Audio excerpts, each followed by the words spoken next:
Mentari pagi bersinar terang menyingkap kabus di hujung desa. Ilmu dibawa jadi pedoman, membina insan berjiwa perkasa. Assalamualaikum warahmatullahi wabarakatuh dan salam sejahtera saya ucapkan.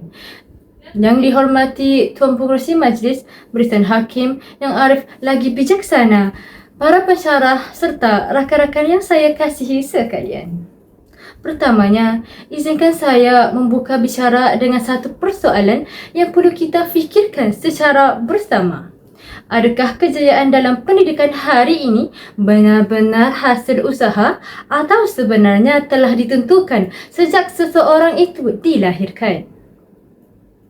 Hadirin yang dihormati sekalian, tajuk syarahan saya pada hari ini ialah faktor mobiliti sosial dan kesannya terhadap pendidikan sekarang. Menurut Peter Blau, yang merupakan tokoh ternama ahli sosiologi, beliau mengatakan mobiliti sosial merujuk kepada pergerakan individu dalam struktur lapisan masyarakat sama ada ke atas ataupun ke bawah. Definisi ini jelas kita melihat bahawa pendidikan sepatutnya menjadi laluan utama untuk seseorang mengubah kehidupannya. Namun, persoalannya hadirin sekalian, adakah semua orang mendapatkan hak dan peluang yang sama? Hadirin sekalian, faktor pertama yang kita boleh lihat secara langsung ialah latar belakang ekonomi keluarga itu sendiri. Menurut laporan World Bank dalam kajian ketidaksamaan pendidikan, jurang ekonomi memberi kesan langsung terhadap akses kepada pendidikan yang berkualiti. Realitinya, pelajar daripada keluarga berdapatan yang tinggi lebih mudah untuk mendapatkan bahan pembelajaran, tuition dan persekatan yang kondusif berbanding dengan pelajar luar bandar yang serba kekurangan. Maka, bagaimana persaingan ini boleh dianggap adil jika titik permulaannya sudah berbeza?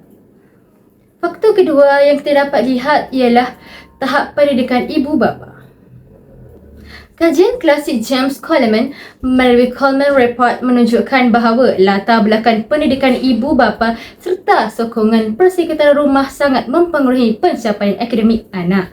Ini membuktikan bahawa kejayaan bukan semata-mata usaha individu tetapi turut dibentuk oleh modal sosial keluarga itu sejak awal lagi.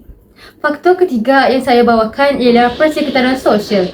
Menurut Per Border, kejayaan seseorang banyak dipengaruhi oleh model budaya seperti cara berfikir, bahasa dan nilai dan jaringan sosial yang dimiliki.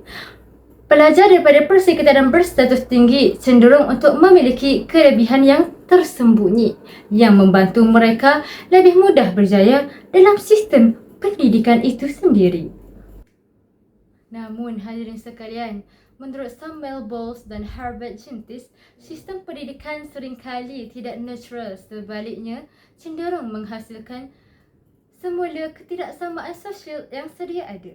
Maksudnya, golongan yang sudah berada di atas akan terus ke atas manakala yang di bawah akan kekal terperangkap dalam kitaran yang sama. Jika ini berterusan, pendidikan bukan lagi tangga mobiliti sosial tetapi menjadi mekanisme yang mengekalkan jurang dalam masyarakat hari ini. Hadirin yang dikasihi, apakah kesannya yang kita dapat lihat jika perkara ini terus berlangsung? Kesan pertamanya ialah ketidaksamaan peluang pendidikan. Kesan pertama yang paling ketara ialah lahirnya ketidaksamaan peluang pendidikan yang semakin melebar dan berakar dalam sistem pendidikan itu sendiri.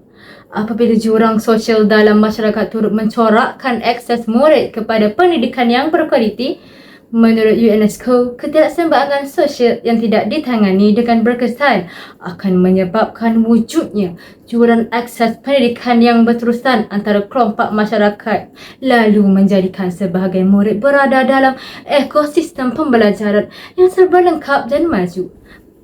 Manakala sebahagian yang lain masih bergelut dengan kekurangan kemudahan asas, bahan pembelajaran yang terhad serta persekitaran yang kurang kondusif untuk mereka mencapai potensi sebenar mereka. Kesan kedua pula yang kita dapat lihat melalui aspek motivasi dan psikologi pelajar dalam proses pendidikan. Apabila ketidakseimbangan peluang yang wujud secara berpanjangan mula membentuk persepsi bahawa kejayaan bukan lagi bergantung sepenuhnya kepada usaha dan daya juang individu, tetapi turut dipengaruhi oleh latar belakang dan kedudukan sosial. Keadaan ini akhirnya menatijahkan penurunan semangat untuk bersaing secara sehat, melemahkan keyakinan diri dalam kalangan pelajar yang kurang bernasib baik, serta secara tidak langsung menjadikan proses pendidikan bukan lagi medan mobiliti sosial yang menjanjikan harapan, tetapi ruang yang boleh menimbulkan rasa rendah diri dan tidak kepercayaan terhadap masa depan. Kesan ketiga yang saya bawakan pula ialah dapat memberi implikasi yang lebih besar terhadap pembangunan sistem pendidikan dan negara secara keseluruhan. Apabila potensi dan bakat pelajar yang pendidikan yang saksama tidak dapat digilap secara optimum akibat jurang sosial yang berpanjangan.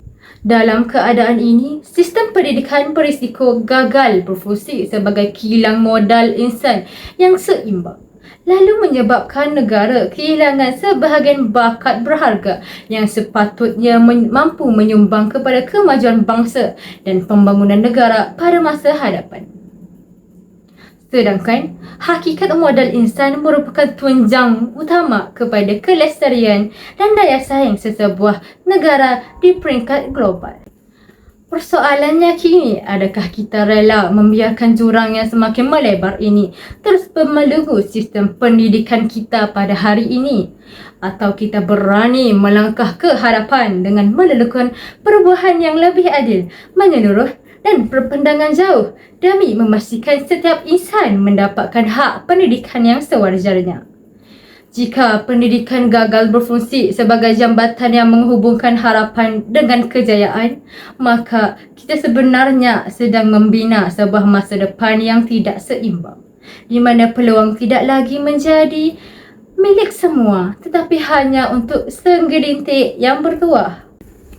Oleh itu, usaha untuk merapatkan jurang digital, memperluaskan akses kepada pendidikan berkualiti serta memperkukuh sokongan menyeluruh terhadap semua lapisan murid digerakkan secara serius dan berterusan agar sistem pendidikan benar-benar kembali kepada sosial dan mobiliti masyarakat.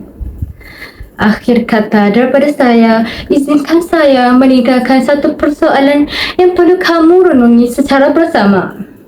Jika pendidikan tidak lagi mampu menjadi cahaya yang menyinari jalan masa hadapan setiap insan tanpa mengira latar belakangnya, maka di manakah lagi kita harus mencari keadilan untuk generasi yang akan datang? Wabillahi taufiq wal hidayah. Wassalamualaikum warahmatullahi wabarakatuh. Sekian, itu sahaja daripada saya. Terima kasih.